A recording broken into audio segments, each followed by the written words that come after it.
Okay, this video is called Scharf-fix Basics Part 1, because there might be more.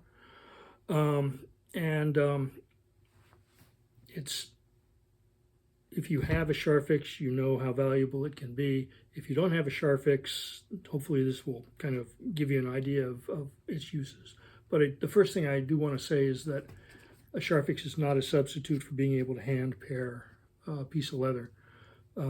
It is a very useful adjunct, but you really need to learn to pare. You need to learn how to sharpen your knife, keep it sharp, and how to effectively, use it to get the final result that you're looking for. But the Scharf-fix does a lot of things that are very useful and can add to the creative potential of what you're doing. So I thought I'd, spend a little time. Just to give you an idea, I have a couple of examples. This is a case binding, 4-piece case binding, Bridell variant with leather strips head and tail. They were paired, all the strips for the edition were paired on the Scharf-fix. And then, the paper goes over top. So this is always a nice variant, a nice treatment. If you don't want, again, to go either super fancy or, I don't want to say super traditional, but this is different enough. This is not, this is not a quarter binding, even though there's leather. So this is one use for the Scharf-fix. This book I have shown before a couple of times. Both of the urns, the leather for these inlays, was prepared on the Scharf-fix, very thin, and then adhered and turned over a piece of cardstock with additional cardstock formers. So, if you can see what's going on here. Yeah. But again, pairing it on the Scharf-fix meant that I could do it myself. It went fairly expeditiously, and the results are pretty good. And then I puckered the leather too, which is always fun. So there's that. And then the final example I want to show you is was a kind of a graduation piece by my late first wife, Pam. And this panel, this is Tim Barrett's Japanese papermaking. This panel was done strictly on the Scharf-fix. So you can see that in the right circumstances, you can really do a lot with this tool. The serendipity here was that the dye in the leather, the color of the leather changed as you went down through.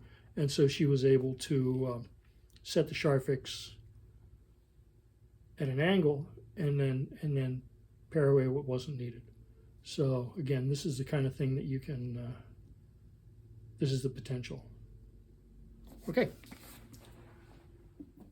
So the first thing, so this is my Scharf-fix, which is old. That's what I was going to say. The first thing is this is an old machine. It doesn't have the parallel linkage that the new tools have. You can do the same thing. It doesn't stay parallel once you've set it. If I start to crank the the up and down here on the back, the blade is going to go out of parallel with the roller. So the new ones definitely have that advantage.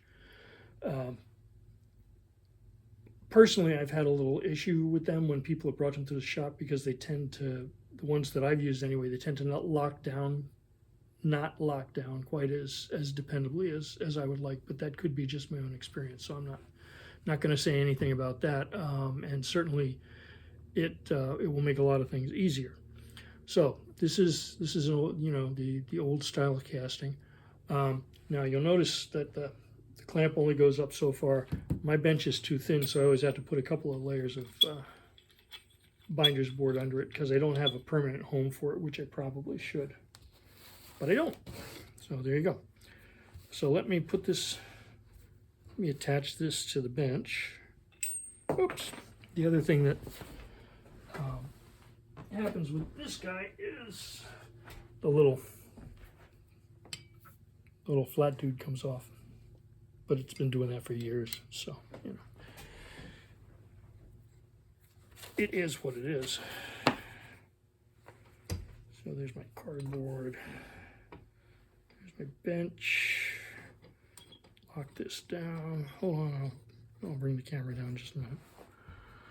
Okay, so let's do this.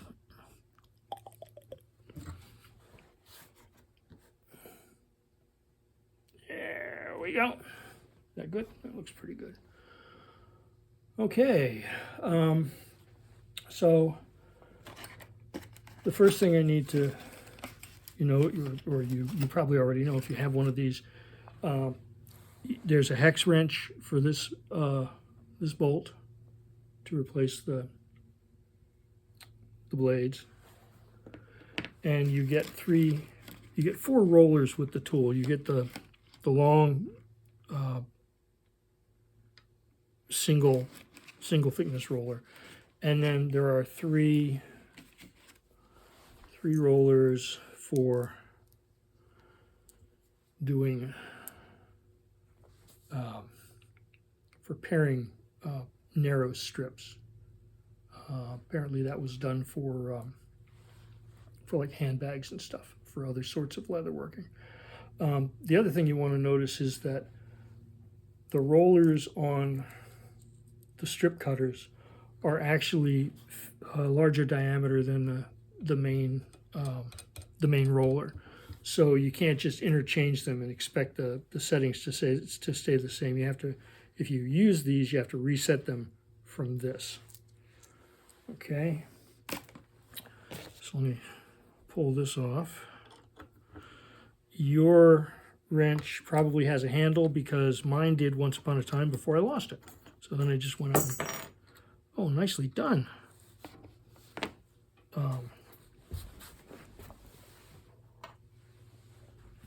Got my hex wrench. So it's been so long I forgot that this falls out the back. Hey, so this is the blade carrier. This little brass guy here. This is a blade. Now, one of the things, you'll notice this little mark here. If your memory's like mine, it's not what you'd like it to be. And so you put a blade in, you use it until it starts to get dull, you flip it over, use that side until it starts to get dull, and then after you've put it away for a couple of days, you go back and you go, did I use both sides of that blade? Aha. So what I finally figured out after a very long time is that when you change your blades, here's my wrapped up blade. These are the less expensive blades from Talus. Considering how fast you go through these guys, I mean, the genuine blades are really nice. I'm not saying don't buy them, but given that, you know, they're essentially disposable, you know, from the start, from the get-go, you don't necessarily have to drop a lot of coin on getting really good blades. That's my personal opinion, and it's arguable. So I mean, if you feel like arguing it, you can, but it would be just as well if we didn't. So what I do is I take a magic marker and I just put a dot on the first edge that I'm going to use. That way, so then this goes in the blade holder. Comes back, and those 2 little pins slot in there. And then you snug up the bolt. The other thing, little marquee thing that I found useful is it's hard to see what's going on, especially when you're working on a larger piece of leather. So I just made a couple of ink marks on, you know, the cap here, the width of the main roller. So that way I can kind of keep an eye on things as I work, and I have a rough idea of where I am in relation to the edges of the roller. Now, you got to remember that the roller has a little bit of a curve to it, so you want your marks to line up with the roller before it falls off. Okay, those are just a couple of things that I've found to be useful over the years. And then if you're smart, you have a sharps container. If you're me, you put it back in the paper and make an X on it. And then you have a drawer full of wrapped up used blades. Hey.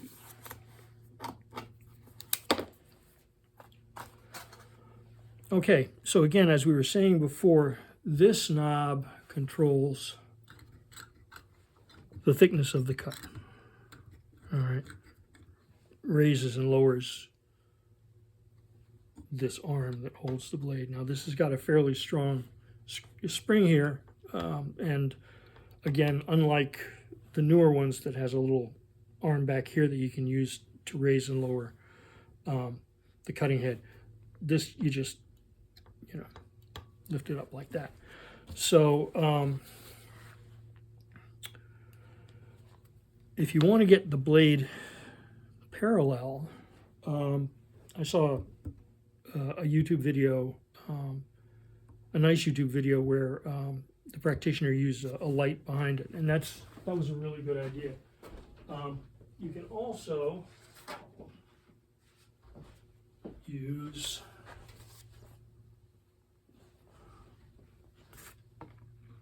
I just use a piece of white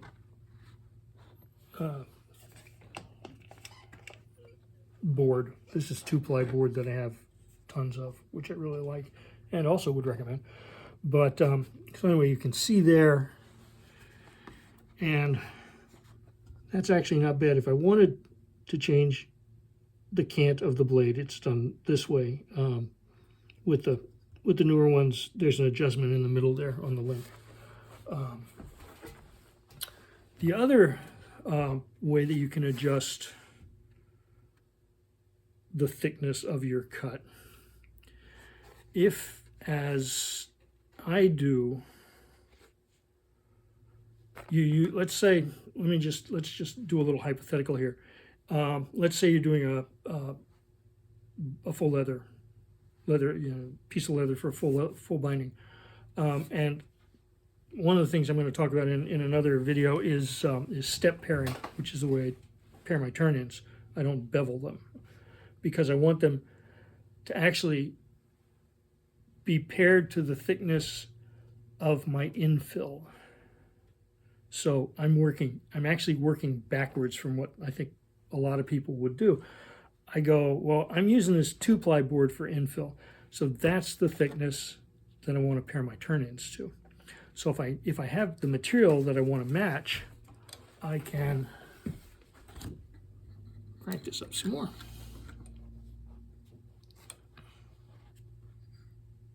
Bring it down.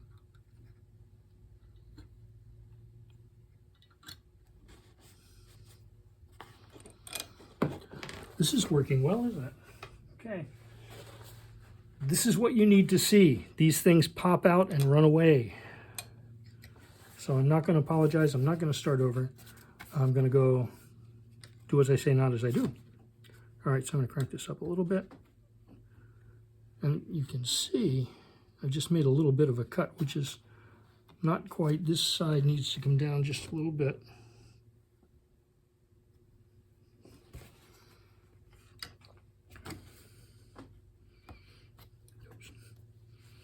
Tighten it up. Okay. So that's not half bad. Can you see that? I'm looking for my direction. Yeah. So, like I say, if you're looking to pair flat and you've got something that you want to match, that's the thing to use to set your cutter to, or to set the blade to. All right. So now comes the actual pairing part of the whole shenanigans here.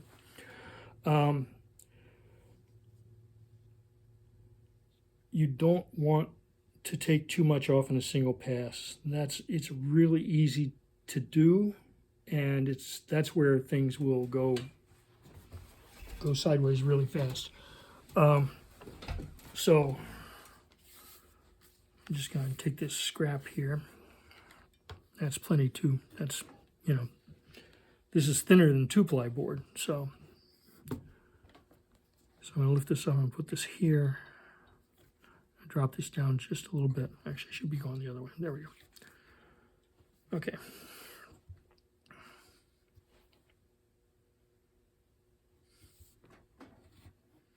A little more.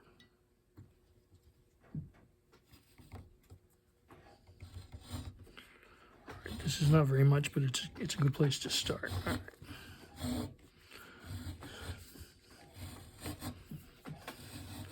And you can see that it's taking off different amounts because you're cutting from the outside, and the skin, if you measure the thickness of the skin from the outside, it's going to have various, it's going to be thicker in spots than others. So you're taking away anything that's too thick relative to the surface of the leather. All right, that one's pretty thin there. So just going to do this.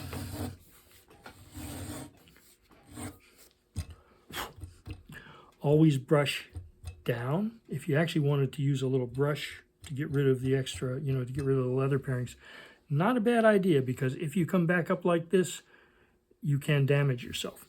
Now, if you'll notice, you drop this down a little bit more. Okay. I'm holding this front and back. You need to give yourself a little extra to hold on to. I don't know. Well, anyway, you want to keep a little bit of tension on the leather, both front and back, and you're angling the skin where it goes over the roller down on both sides. Okay, so it's not 90 degrees. It's more like I'm not even going to bother to guess. Okay, here we go. Now, if it gets cranky, if it's too tough to pull, you can reduce the width of your cut. This will require more patience, but it will also, hopefully, get you where you want to go, which is the important thing.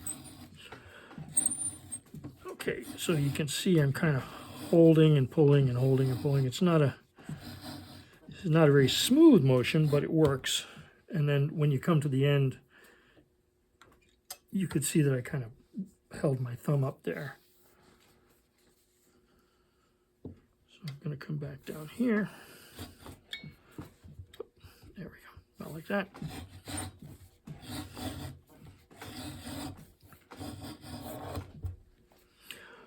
And because this was just a junk piece of leather and is wider in the middle than the ends, I'm going to have to do the middle a couple of times to get it to where I want it.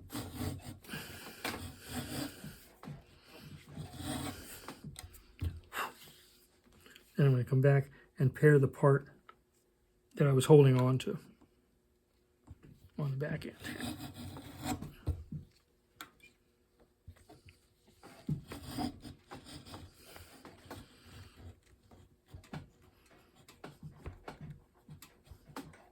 Oops.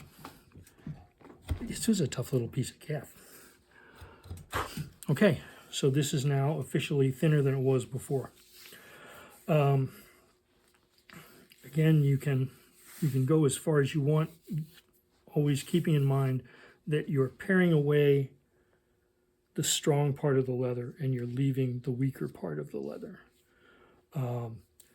Calf's a little, as with hand paring, calf is a little more difficult to pare than goat. Goat is generally really forgiving. That's actually, I think, all I'm going to talk about now. When I come back the next time, actually, if there are any questions, please throw them into the comments, and I'll be glad to try and address them as best I can. And next time, we'll take it a little farther with goat, with overall pairing, and we'll see where it goes from there. So thanks for watching, and I'll be in touch.